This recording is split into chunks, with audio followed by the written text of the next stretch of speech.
I cut contact with my father after his girlfriend humiliated me at a wedding. So I'm Clara, 32F, and I've got one hell of a messed up family situation. Honestly, I never thought I'd be sharing this story with anyone, but things have gone so sideways that I need some outside perspective.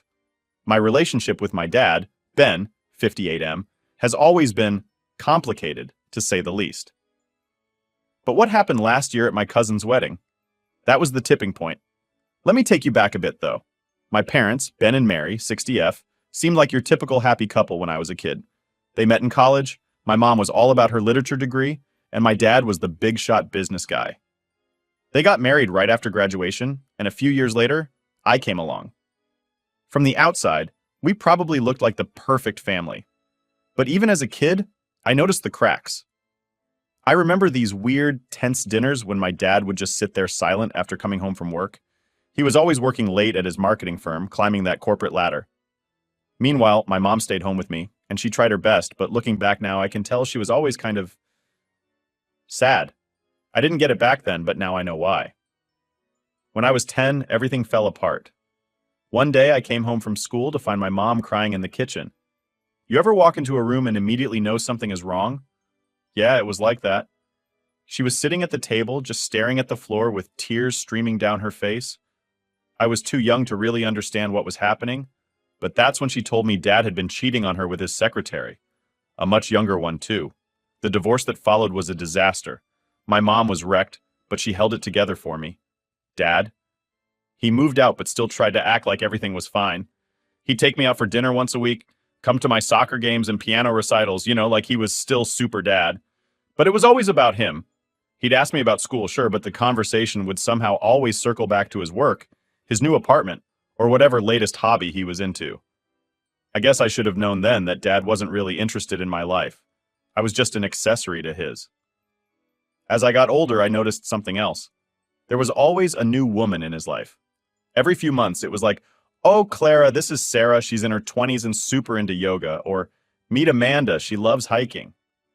It didn't seem that weird at first. I mean, Dad was handsome and charming, so I figured it was just how divorced dads were. But then, when I was 15, he introduced me to Lisa, 28F. She was only 13 years older than me. 13 years. I remember thinking, what the hell, Dad? Lisa tried to act all friendly, bonding with me over dumb stuff like boy bands and movies, but it just felt wrong.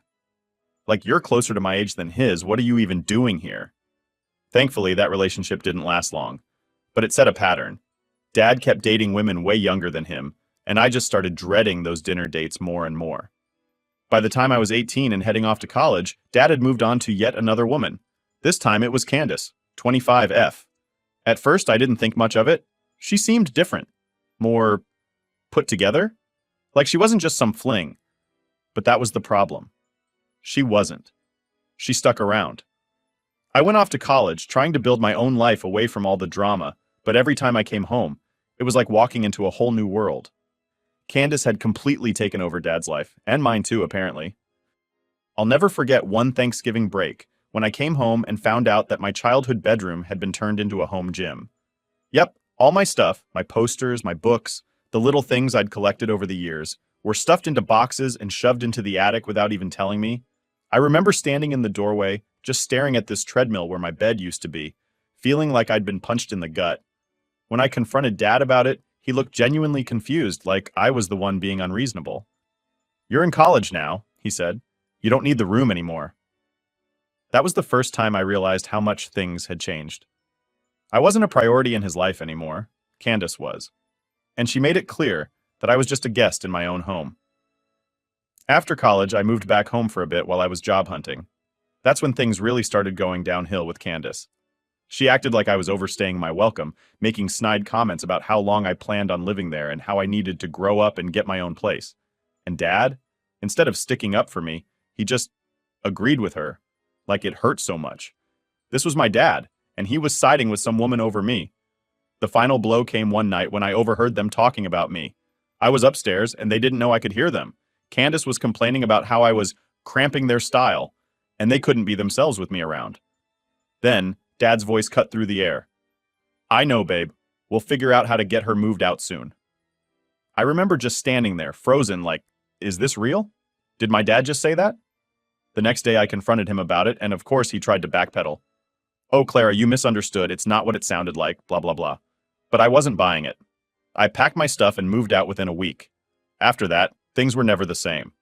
My relationship with Dad became this distant, awkward thing. We'd see each other occasionally, but it was always with Candace hovering around, making little digs at me, my weight, my job, whatever she could think of. And every time Dad would just laugh it off or tell me to lighten up. I tried talking to him about it, but he'd just dismiss me, saying, "That's just how Candace is. She doesn't mean anything by it." But it did mean something. It meant that my feelings didn't matter to him as much as keeping her happy. Then came the wedding. My cousin's wedding. The one where everything finally blew up. I brought Joe, 30M, my boyfriend, and we were having a good time, until Candace got drunk. She started comparing herself to the other women at the wedding, including me. She was bragging about how she could still fit into her high school jeans, and how some people, meaning me, had clearly let themselves go. I was so angry, but I didn't want to cause a scene at the wedding. I pulled Dad aside and told him that Candace's behavior was completely unacceptable. I thought, finally, this is the moment he'll see how awful she's been. But nope. Instead, he defended her, telling me I needed to lighten up, and that she was just joking. That was it for me. I told him I was done with both of them, walked out of the wedding, and haven't spoken to him since. Until now. So after I cut ties with my dad, things were quiet for a while. Too quiet, if I'm being honest. I didn't expect him to suddenly show up or anything, but it felt weird to just not talk to him anymore. There was this nagging feeling in the back of my mind, like maybe I'd hear from him at some point, but I wasn't going to be the one to make that call. Life kept moving, though. Joe and I started planning our engagement party, and honestly, it was something I'd been looking forward to for months. We'd been together for years, and it just felt like the right time to take the next step. We rented out this cute little venue downtown, invited all our friends and family. Well, not all family. My dad and Candace? Yeah, they weren't on the guest list. There was no way I was going to deal with that drama on such an important day. The party itself was amazing at first. Joe and I had been working hard on it, and seeing everything come together felt great. There was food, drinks, music, all the people we cared about. It was perfect. We were in the middle of taking pictures with friends when, out of nowhere, I saw him. My dad. He just walked in like he was invited, with that same cocky smirk on his face that I hadn't seen in months. My stomach dropped. I was pissed. This was my engagement party, and he just showed up like nothing ever happened between us. And of course, he wasn't alone. He brought Candace with him. You ever get that feeling when you just know something's about to go wrong? Yeah, that was me in that moment. I could feel the tension in the air, and I wasn't the only one. Joe grabbed my hand and whispered, "Do you want me to say something?"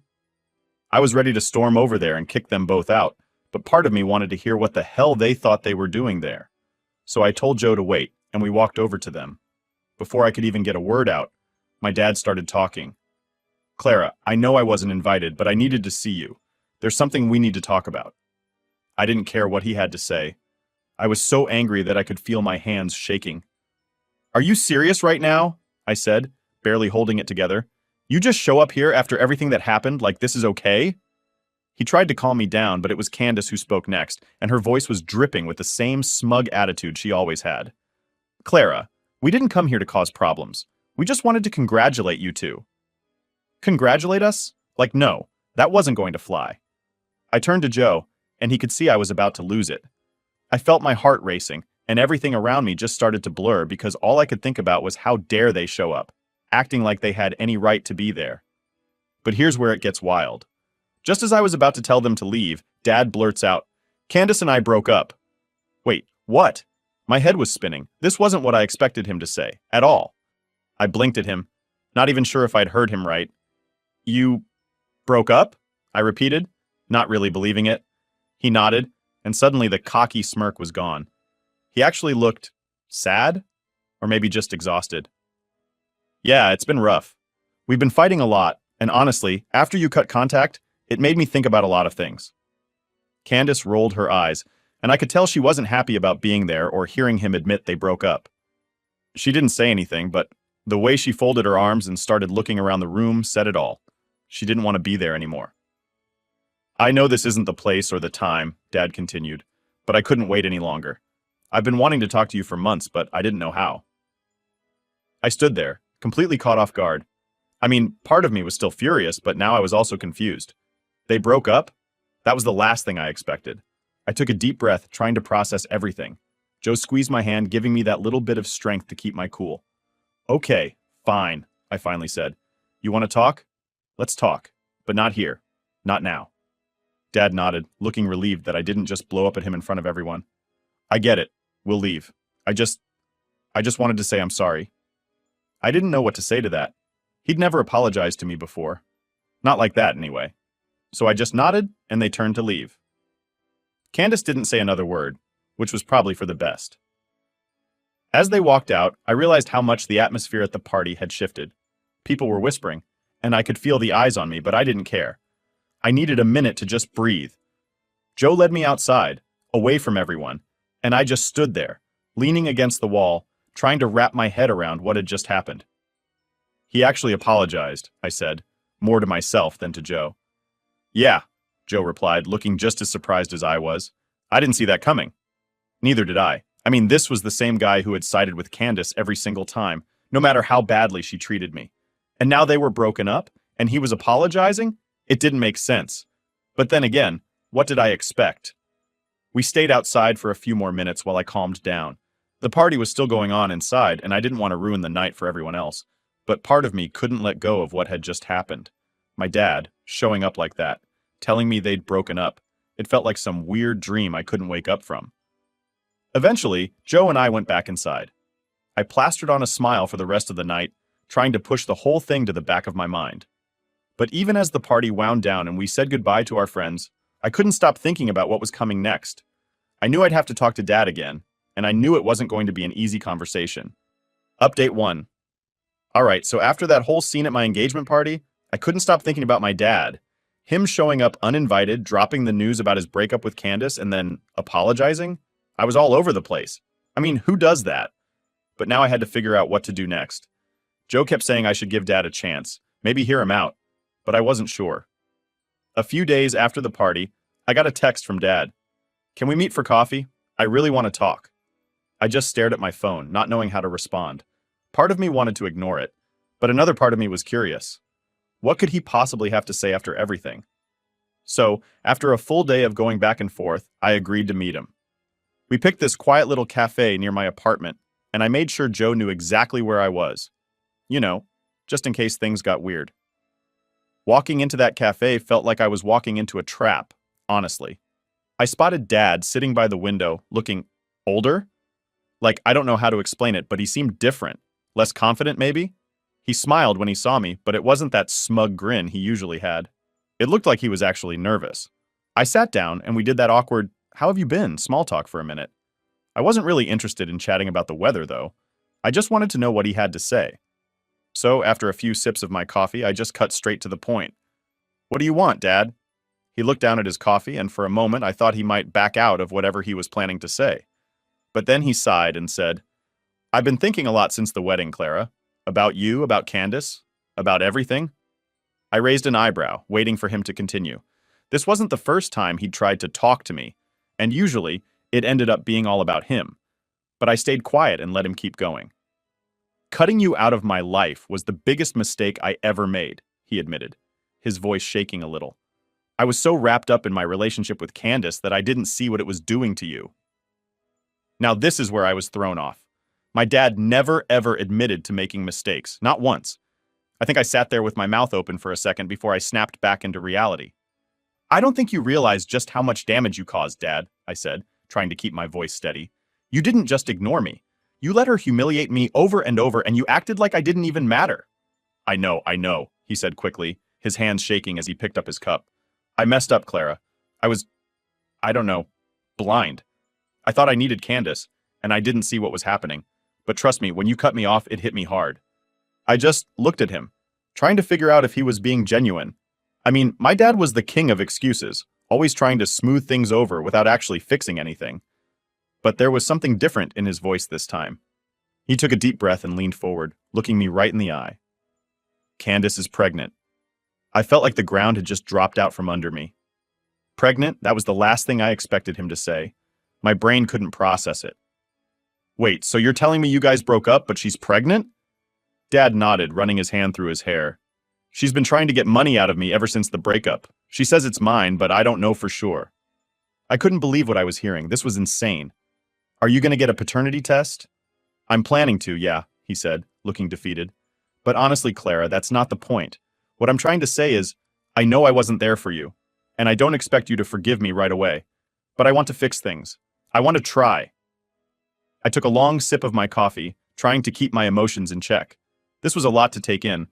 My dad, the guy who'd always been so selfish, was sitting in front of me, admitting he'd screwed up and saying he wanted to fix things. But now, with a possible kid on the way from Candace, it was like I'd stepped into someone else's life.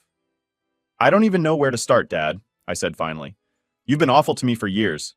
You let Candace treat me like dirt, and now you want to just fix everything? I know it's not that simple, he said quietly. I'm not asking for a miracle here, Clara. I just want the chance to try. I want to be your dad again. Those words hit me harder than I expected. I wanted to believe him. I really did. I missed the dad I used to have before everything went to hell. But I wasn't sure if that dad even existed anymore. Do you really mean that? I asked, my voice softer now. Because I can't go through this again. I can't let you back in just for you to side with Candace or whoever comes next. He nodded. I know, and I understand. I don't expect you to just trust me right away, but I'm willing to do whatever it takes. I'll go to therapy with you if that's what you want. I'll do anything. I sat back in my chair, stunned. Therapy? My dad had never been the type to talk about feelings, let alone suggest therapy. I don't know, Dad, I said honestly. This is a lot. I need time to think about it. Take all the time you need, he said, sounding relieved that I hadn't just walked out on him. I just wanted you to know that I'm serious. I want to make things right. We finished our coffee in awkward silence after that, neither of us really knowing what to say next. When we left the cafe, he gave me a hug, a real hug, like he actually meant it. I hadn't felt that from him in years. As I walked back to my apartment, my mind was racing. What did this mean? Was he really going to change, or was this just another one of his empty promises? And what about Candace's baby? I didn't have the answers, but for the first time in a long time, I felt like maybe there was hope. Maybe, just maybe, my dad was telling the truth this time. But I wasn't going to hold my breath. Update 2. So after that coffee meeting with Dad, I thought things were finally calming down a little. Like I still didn't know what to make of everything he said, but at least there was no more drama for the moment. But of course, I was wrong. It's like every time I think I'm catching a break, something else comes along to mess things up. It was about 2 weeks after we had coffee. I hadn't reached out to him yet, still needed more time to think about what he said. In the meantime, I was focusing on wedding stuff with Joe. We'd just booked the venue and were going over the guest list when I got this text from my mom. Now, my mom and I don't talk much about my dad unless it's absolutely necessary. So when she sent me this message saying, "We need to talk about your father," I knew something was up. I called her right away and she just dove right into it. "Your father's in trouble, Clara." My heart sank. "What kind of trouble?" I asked, already feeling that familiar knot of anxiety in my stomach. "He got served papers," she said, her voice tight. "Candace is suing him for child support." "Wait, what?" I could barely wrap my head around it. "But he doesn't even know if the baby's his yet, does he?" "No, but she's claiming it is and that he abandoned her while she was pregnant. It's a whole mess." I didn't even know what to say. My dad being sued for child support by his ex-girlfriend? It sounded like something out of a bad movie. "Has he gotten the paternity test yet?" I asked. "No, not yet," she said, sounding just as stressed as I was. "He's trying to, but Candace is making things difficult." Great. Just great. Now, not only was my dad trying to fix things with me, but he was also tangled up in this legal mess with Candace. I mean, I should have expected something like this after everything she pulled, but it still hit me hard. I told Joe about it later that night, and he just shook his head. "You can't catch a break with your dad, can you?" "Apparently not," I said, slumping down on the couch. "It's just one thing after another with him. I don't even know what to think anymore." "Do you want to talk to him about it?" Joe asked, always trying to be the rational one. "Maybe see if there's anything you can do to help?" I thought about it for a second, but honestly, what could I do? This was his mess, not mine. "No," I said finally. "I'm staying out of it. I've got enough going on with the wedding and everything." But, of course, staying out of it wasn't really an option. The very next day, Dad called me. I was at work when my phone started buzzing, and I saw his name pop up. I debated for a second whether I should answer or not, but something told me I should. "Hey, Dad," I said, trying to keep my voice neutral. "Clara, I'm so sorry to bother you at work, but I need your advice. His voice sounded shaky, and that immediately put me on edge. My dad never asked for advice, ever. What's going on? I asked, even though I already knew the answer. It's Candace, he said, and I could practically hear him rubbing his temples on the other end of the line. She's suing me for child support, and I haven't even gotten the paternity test results yet. I sighed, not really sure what to say. Have you gotten a lawyer? Yeah, but this whole thing is dragging out, and I'm at a loss, Clara. I don't know what to do. Hearing him like that was so weird. The confident, always in control dad I grew up with was gone, and in his place was this guy who seemed completely lost. Part of me felt sorry for him, but another part of me was just exhausted. I didn't want to deal with his problems anymore. I don't know what to tell you, Dad, I said, rubbing my forehead. This is between you and Candace. I know, he said quickly, his voice almost desperate. I thought maybe you'd know what to do, since you're so much smarter about these things than I am. Okay, that threw me off. My dad had never complimented me like that before, ever. I didn't know how to respond, so I just sat there in silence for a few seconds, trying to process everything. I'll think about it, I said finally, but I can't promise anything. Thanks, Clara, he said, sounding relieved. I appreciate it. Really, I do. We hung up, and I just sat there staring at my phone, feeling drained. It was like no matter how hard I tried to distance myself from my dad's mess, he kept pulling me back in. And now, with this whole paternity and child support drama, I was right in the middle of it again. A few days later, I got another call. This time it was my dad again, but he sounded different, almost excited. I got the paternity test results, he said, his voice shaky. And? She lied, he said, practically shouting into the phone.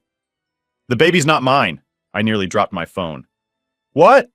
The baby's not mine, Clara, he repeated, his voice filled with a mixture of relief and anger.